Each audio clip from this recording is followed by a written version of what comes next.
In today's video I have this little Kogan television, about 17-inch, and it's got a DVD player built in. And I know what you're thinking, why don't I just tell them to throw it on the rubbish? But supposedly these things aren't available cheaply anymore, and you can buy them from caravan places and stuff, which is what this one's used for, and they want several $100s for one, or they just make like 32-inch ones and stuff, so you wouldn't think it's worth doing. But this one, basically the DVD player doesn't work. Already had a quick look at it around a friend's place. It's his neighbour's one, and it looks like the laser's shot in it, because it will load a disc in, but then it just sits there. It just tries to spin it up and spits it out again. And I tried an audio CD, it seemed to read that alright, so I suspect the DVD side of the laser is dead. And this was a bit funny to get the part. You gotta take all the screws out, and then I think it's it's actually coming apart a little bit easier than it was last time. Maybe we've done something to the clips, but I think you've got to slide your fingers along here. There's a clip on that side. It's certainly easy when you know how to do it the second time, but you've got to be very careful, because obviously the panel's actually attached to the front half of this thing, and you don't want to go bending the panel at all. Now, we did have trouble getting this top bit off, I think. There's a couple of clips along the middle of these sections, or somewhere, maybe a bit further along.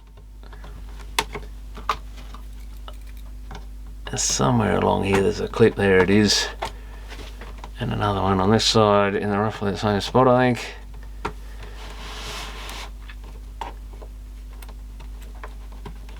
Yeah, it comes apart a bit, and then you've got to press along here somewhere. It must be right there somewhere. Whoop. And they've actually taped the connector on, so I don't think I bothered last time even removing the connector. Maybe I should have took that stand off the back, because that's going to get in the way a bit. How hard is this connector to get out of here? What do we got? Just a loose... Yeah, they haven't made it easy to work on. But the DVD player's only like 4 screws. I just want to have a quick look at this laser again. I did take photos of the label, and yeah, it looks like it is what I think it is. It's got the holes the same, I think, because it's got 120X written on it. And when I googled that, you get HOP 126, HOP 126 is what comes up. And I took a couple of pictures off eBay of these things, so it should look like that underneath, with those holes there, which it looks like it's got. Oh yeah, that little metal thing there. The label exactly the same spot. Laser, some blue trim pot, is it? Probably the same connector. And there's another picture. Yeah, it's got the little circuit board, which obviously around that way, I guess, because it's upside down at the moment. 2 trim pots, a screw, a couple of caps, a little chip. I think from a visual ID it's got that mount the same. Yeah, that mount's got the 2 little holes. Yeah, it's got the 2 holes there where above the slide, metal slide there. Obviously having this gear, some people are selling like a mechanism laser mount on a plastic one. This is in a metal one. But the good news is they're only about $18, or you can even get them from China if you want to wait for about $8, or maybe a bit over $8. $8 something they were, just for the little laser. In Australia you can get them locally, by the look of it, about $16 something for just a laser, or $17 something for the whole mech. Since it's only $1 difference, I might even get the whole mech, and that way I'll get a free motor and stuff out of it. But yeah, matter on doing those 2 slides, pulling it out, pull that connector out, very simple to change. So it is basically economical to fix at that price, I think, because it's really not much labour, and the part is obviously cheap.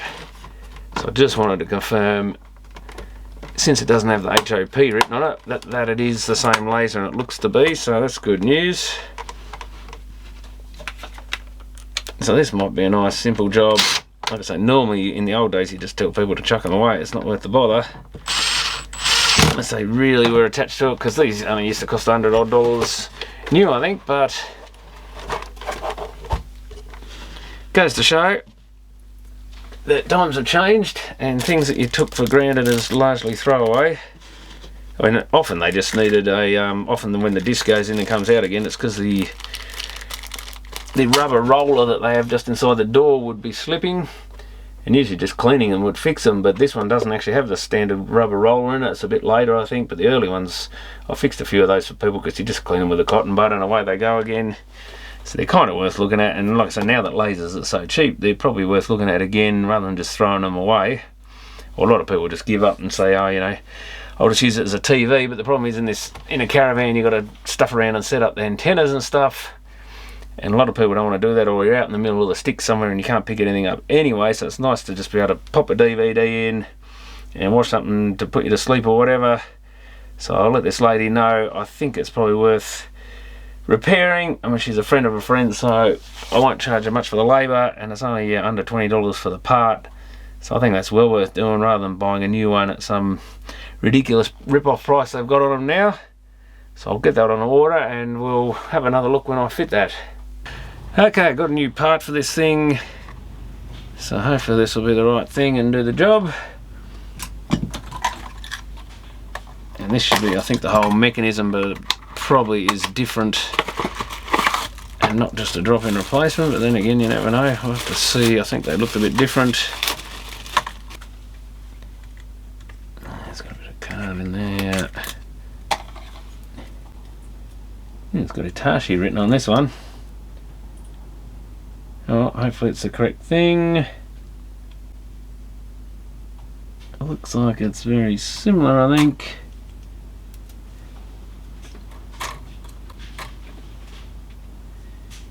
Well, maybe not exactly similar, but something like it. This on a plastic frame that isn't just going to fit in there.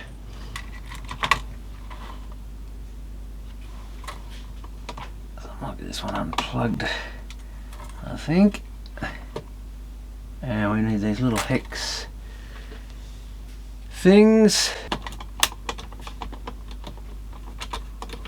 Okay, get these things out. Oh, there's a spring under that. Oh, they're all on sort of weird springs. Not sure what that's all about. And this piece just falls out.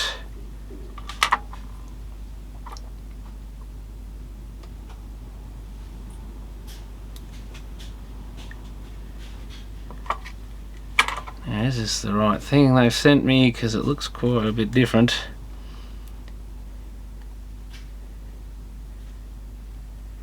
Well, I hope it's the same.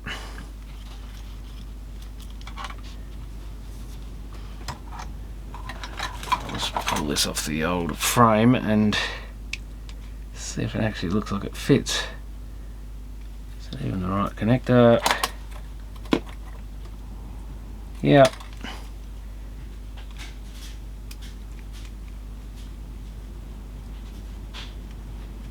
That seems to be one of these Hop 120 things.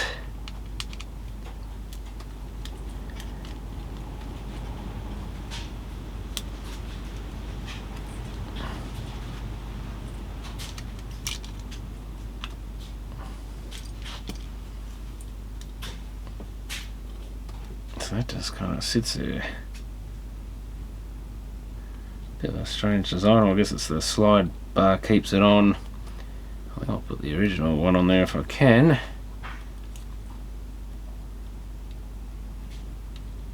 Let's see, they go like that. I think that's all that really holds it together.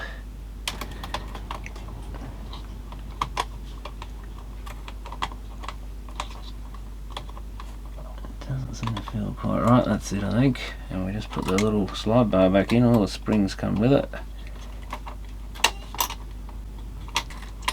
Bit of a fiddly idea. I think if we put that through first, then drop it in. Oh wait, one thing I haven't done. Yeah, we've got a solder blob there by the look of it. That would be to short the laser out. Probably should get that off first. Usually just applying the soldering iron tip to that will get the solder to, once it melts, to attach to the tip, and you can just wipe it off, sort of thing.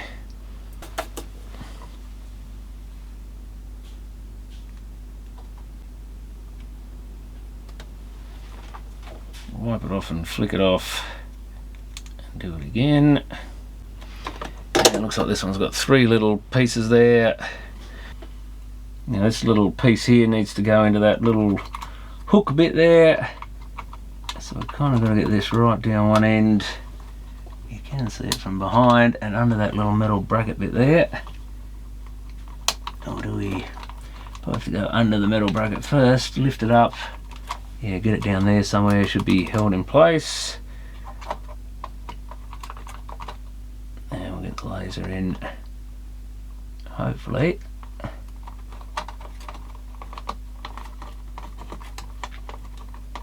Through the plastic bits and into the hole there. Bit hard to see what you're doing, but that's it. And I've got to get this little spring back under. It doesn't want to go on. There.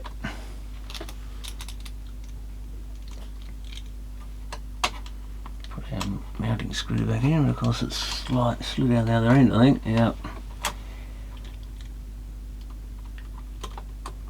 Quite a fiddly little mech.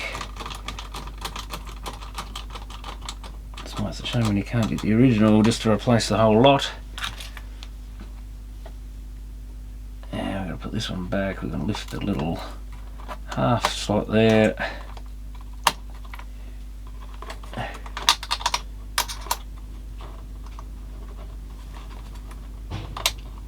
and through the well, if it could stay in place for 5 seconds, through the little slot into the spring and under the screw. That's got it.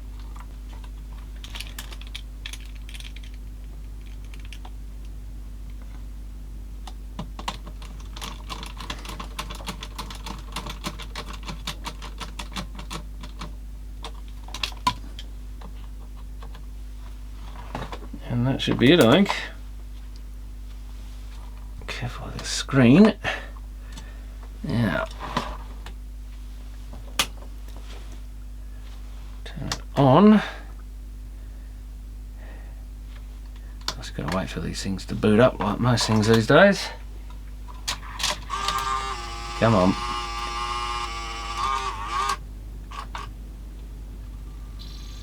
Disc is spinning.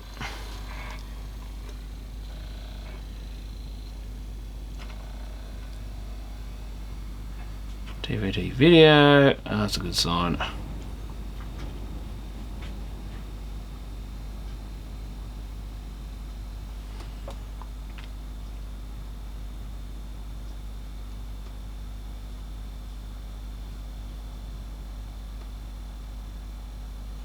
Not sure if we're meant to have any sound yet. Does this thing even have speakers in it? Oh, there it is.